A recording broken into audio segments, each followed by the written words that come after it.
ৰহাত উচ্ছেদ কৰিবলৈ দিয়া নহব। কোনো মুছলমান পৰিয়ালক উচ্ছেদ কৰিব নোৱাৰিব। চৰকাৰৰ উচ্ছেদৰ বিৰোধিতা বিধায়ক শশীকান্ত দাসৰ।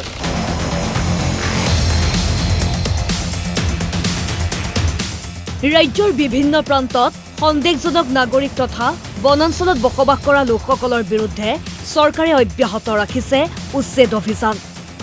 খোদ মুখ্যমন্ত্ৰী ডক্টৰ হিমন্ত বিশ্ব শৰ্মাৰ নিৰ্দেশত চলি থকা এই উচ্ছেদৰ বিৰোধিতা মুখ্যমন্ত্ৰীৰ পক্ষলৈ কংগ্ৰেছৰ পৰা নিলম্বিত হোৱা বিধায়ক শশীকান্ত দাসৰ।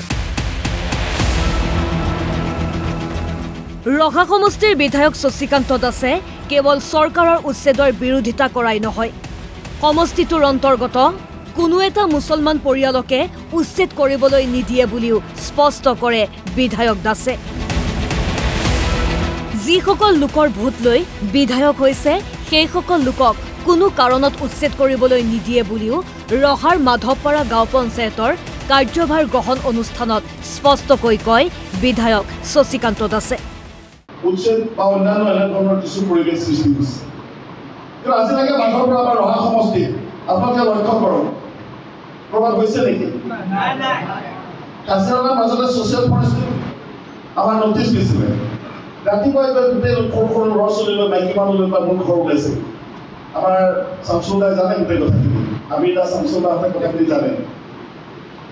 মই লগত লগত চাৰ্কুলাৰ ফোন কৰিছোঁ যে মই নজনাকৈ তাত গৈ পেলাই যে আপোনালোকে নটিছ দিছে, মই সমষ্টিৰ বিধায়ক নহয় নেকি? যিসকল মানুহৰ ভোটৰ পৰা MLA হৈছোঁ সেইসকল মানুহক মোৰ সন্মুখত আপোনালোকে উচ্ছেদ কৰিবলৈ গৈছে, এই উচ্ছেদ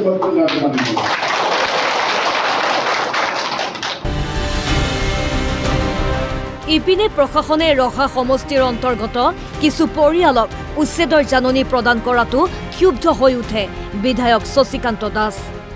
নিজৰ সমষ্টিৰ মানুহখিনিক শ্ৰদ্ধা ভক্তি সহকাৰে আমি আছোঁ। অসমৰ য'তে নহওক অন্ততঃ ৰহা সমষ্টিৰ ৰাইজে এই সমস্যাটো কেতিয়াও সন্মুখীন নহয়।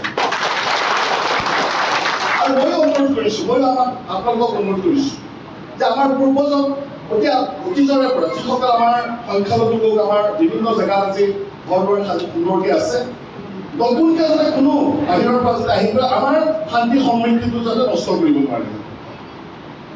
আজি এইখিনি মানুহৰ লগত আমাৰ অসমীয়া সমাজখনৰ এটা অভিনৱ সম্পৰ্ক আছে, এটা আন্তৰিকতা আছে, এটা ভাই ককাইৰ দৰে আমি চলিছোঁ। কিন্তু চহৰত এনেকুৱা কিছুমান মুছলমান আহি পেলাই সোমাই ল'বলৈ পেলাই আপোনালোকৰো অশান্তি আমাৰো অশান্তি, হয়নে নহয় কওক? উল্লেখ্য, ৰহা সমষ্টিৰ বৰপানী বনাঞ্চলৰ 200 হেক্টৰ ভূমিত একাংশ পমুৱা মুছলমানে বেদখল কৰি বসবাস কৰি আহিছে। একেদৰে কাকতি গাঁৱৰ ডাবলুৰ লগতে মাধৱপাৰা, ধনশিলা পাহাৰ আদিকে ধৰি বিভিন্ন স্থানতো একাংশ সন্দেহজনক লোকে বেদখল কৰি বসবাস কৰি আহিছে। ইমানৰ পাছতো কেইটামান ভোটৰ লালসাত ৰাজ্য চৰকাৰে চলোৱা উচ্ছেদৰ বিৰোধিতা ৰহাৰ বিধায়ক শশীকান্ত দাসৰ।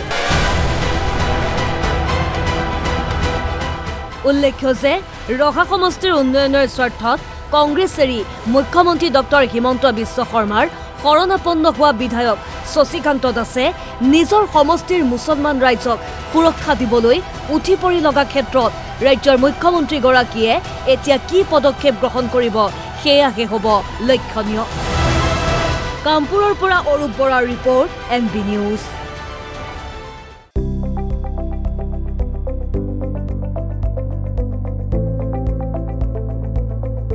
NB নিউজ, সহজ সৰল ভাষাত নৱভাৰতৰ কথা।